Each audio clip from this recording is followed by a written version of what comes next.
Hugo Boss, comment ça va? Bienvenue.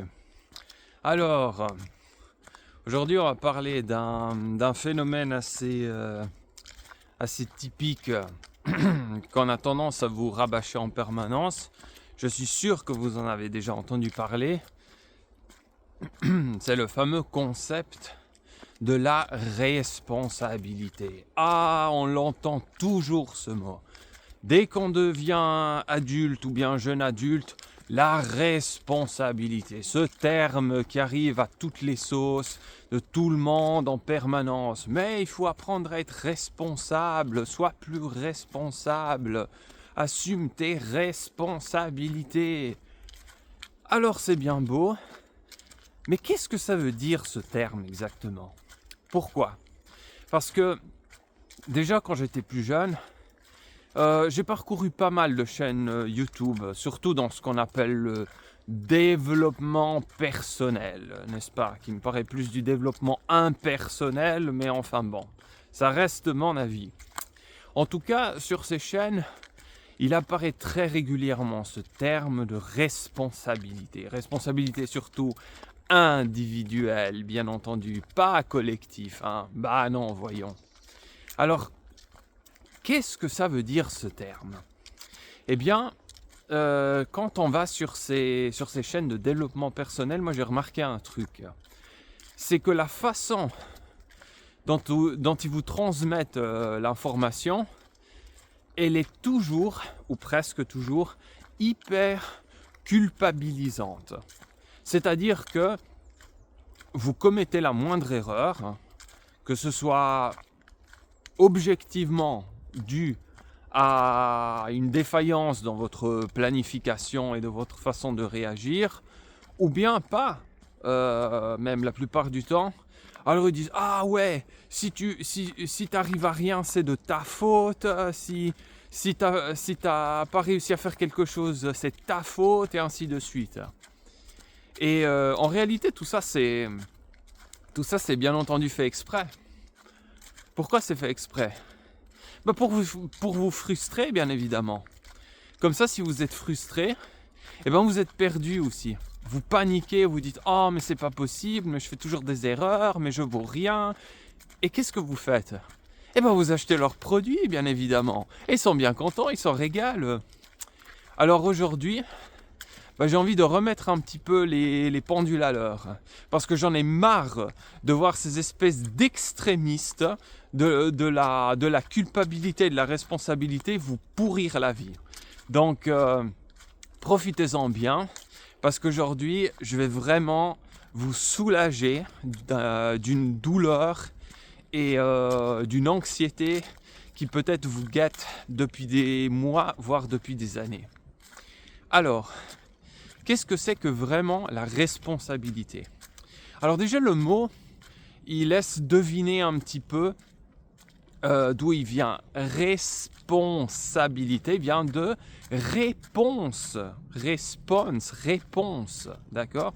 Donc c'est la façon dont vous répondez d'un événement. Prenons un exemple. Il peut arriver que à un moment donné, vous cuisinez un plat. Quelqu'un vous appelle au téléphone. Vous commencez à parler, vous oubliez votre plat sur la plaque et le repas brûle. Et vous le découvrez un peu plus tard. Quelle va être la réaction de l'extrémiste de la responsabilité individuelle? C'est « Ouais, c'est de ta faute, t'as qu'à faire attention, tu fais attention à rien, et ainsi de suite. » Alors que il y a toujours un degré de, disons, il y a un degré de faute, si on peut dire comme ça, qui est toujours le vôtre et en même temps qui n'est jamais le vôtre. Et ça varie en fonction des proportions. Par exemple, dans cette situation, ça devient effectivement un peu difficile de donner la faute à la plaque chauffante si le repas a brûlé. On est bien d'accord parce que la plaque, elle se contrôle pas toute seule. La plaque, c'est vous qui l'allumez ou qui l'éteignez. Donc dans ce cas, on va dire que oui, peut-être que la proportion de fautes, entre guillemets, est plus déplacée vers vous que vers la plaque. Mais sachez que vous n'êtes jamais complètement fautif ou complètement sans faute. Mais ça ne veut pas dire que c'est du 50-50. Il y a des situations, comme par exemple celle-là, où c'est plutôt de votre faute parce que, en même temps, c'est vous qui n'avez pas éteint la plaque et qui vous êtes laissé distraire par le téléphone. Mais d'un autre côté, c'est quand même, c'est quand même chiant que, quand vous ayez appelé à ce moment-là et vous n'avez pas demandé à ce qu'on vous appelle pile à ce moment-là par téléphone, quoi. Donc, on peut donner une petite part de faute aussi à la personne qui vous a appelé pour vous décharger un peu. Mais globalement, c'est quand même un peu plus vous qui avez fait cette gaffe que la personne qui vous a appelé et qui vous a distrait. Mais prenons un autre exemple cette fois-ci. Vous avez voté pour une loi. Vous en aviez la possibilité et vous aviez un avis bien tranché. Vous saviez bien ce que vous vouliez, vous avez voté pour une loi, mais simplement, arrivaient les résultats des votations, la majorité a voté contre. Je veux dire, mais qu'est-ce qui se passe là ? Ce serait de votre faute. Je veux dire, c'est vous qui aurez pris le contrôle du cerveau de toute la population pour le faire exprès voter contre vous. Non, mais il faut arrêter les conneries là.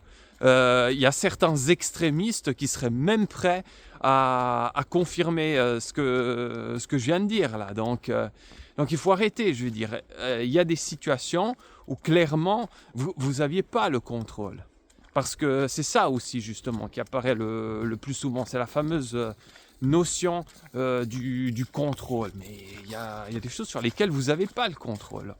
Là, sur le résultat d'une votation, mais vous n'avez pas le contrôle, c'est ridicule. C'est quand même pas vous qui avez pris le contrôle du cerveau des autres pour les faire voter contre vous et vous auto-saboter. D'accord ? Donc cette notion du contrôle, il faut vraiment faire attention et la prendre avec des pincettes. Dans le premier cas du repas brûlé, oui, effectivement, là, vous aviez beaucoup plus de contrôle. Parce que si vous aviez éteint la plaque, effectivement, le repas n'aurait pas brûlé. Si vous n'étiez pas fait distraire, vous auriez pu empêcher ce problème. Mais dans le deuxième cas, vous n'aviez aucun contrôle. Je veux dire, vous ne contrôlez pas les autres.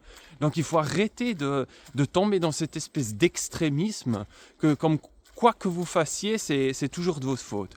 Non, c'est pas ça la responsabilité. La responsabilité, c'est ce qui suit. La responsabilité, c'est de dire, il y a eu un événement, d'accord, comme les deux que je vous ai décrits, ou alors, par exemple, je ne sais pas, vous vous êtes fait renverser par une voiture pendant que vous traversez la route. Bon. La responsabilité, la fameuse notion de responsabilité, c'est pas de dire, mais c'est de ma faute ou c'est pas de ma faute. On s'en fout que ce soit de votre faute ou pas. Il y a toujours une part de faute qui est vôtre et de l'autre. Et ça peut varier en fonction des proportions. Mais la responsabilité, c'est pas ça. La responsabilité, c'est de se dire, d'accord, il m'est arrivé ça, maintenant je fais quoi ? C'est ça qui compte. Il vous est arrivé quelque chose, peu importe que c'est vous qui l'ayez causé ou qui l'ayez subi, c'est pas grave. C'est ça qui est important aussi, c'est pas grave si vous avez fait une erreur. Arrêtez de vous martyriser si ça vous arrive.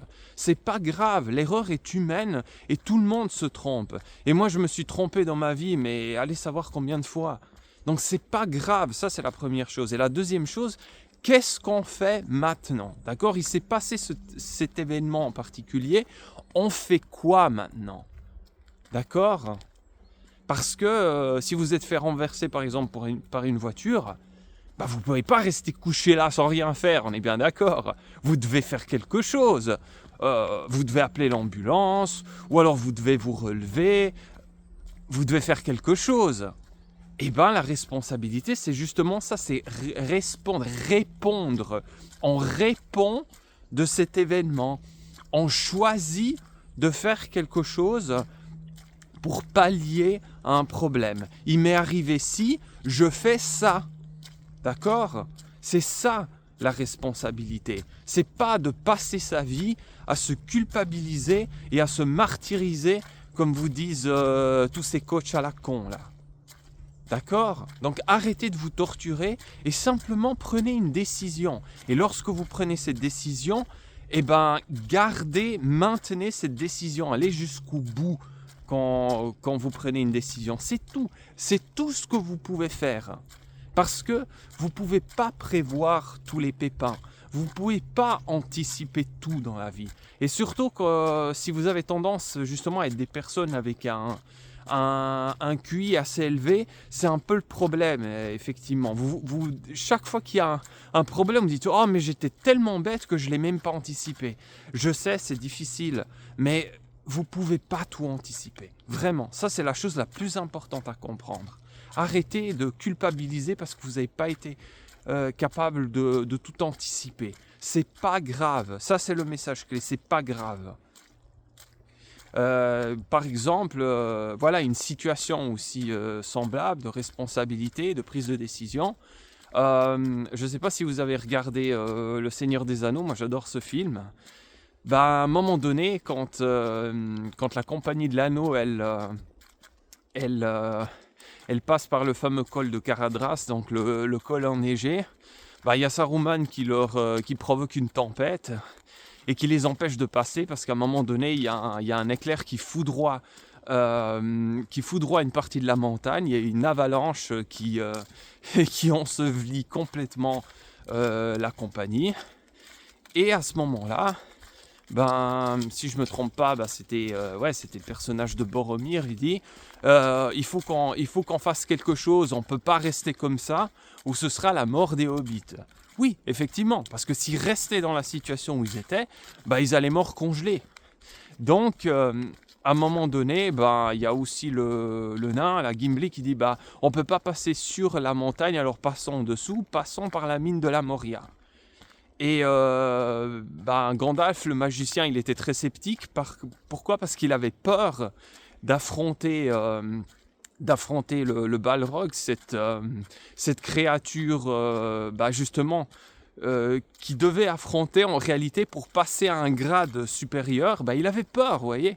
Il avait peur d'affronter cette créature. Alors qu'est-ce qu'il fait ? Il dit que le porteur de l'anneau décide. Voilà. Et Frodon dit « Nous passerons par les mines ». Voilà, ça c'est une situation typique, vous voyez. Il y a un problème qui est causé par vous ou qui n'est pas causé par vous et vous devez prendre une décision. On dit « Ok, maintenant on fait ça ». D'accord ? J'ai choisi ça comme réponse. Et la responsabilité, c'est tout simplement ça. C'est pas de passer son temps à s'auto-flageller parce que vous n'êtes pas capable d'anticiper les réponses. D'accord ? C'est vraiment important. J'aimerais souligner ça, justement, un petit peu, si on peut dire comme ça aussi, pour casser ce business à la con qui profite de vos faiblesses, qui profite pour remuer le couteau dans la plaie et qui joue justement sur vos insécurités. D'accord ? Alors, j'espère que l'explication était assez claire. Si vous avez aimé cette vidéo, mettez-moi un pouce vers le haut, partagez-la, inscrivez-vous à la chaîne et j'oubliais aussi, n'hésitez pas à écrire des commentaires. J'ai un peu oublié sur les premières vidéos parce que vous l'aurez vu, je viens de commencer. D'accord, mais oui, bien entendu, laissez des commentaires constructifs si possible. Je les lis volontiers et je vous réponds. Sur ce, portez-vous bien, ne vous laissez pas avoir par des gourous en carton et moi je vous souhaite une bonne journée. À bientôt.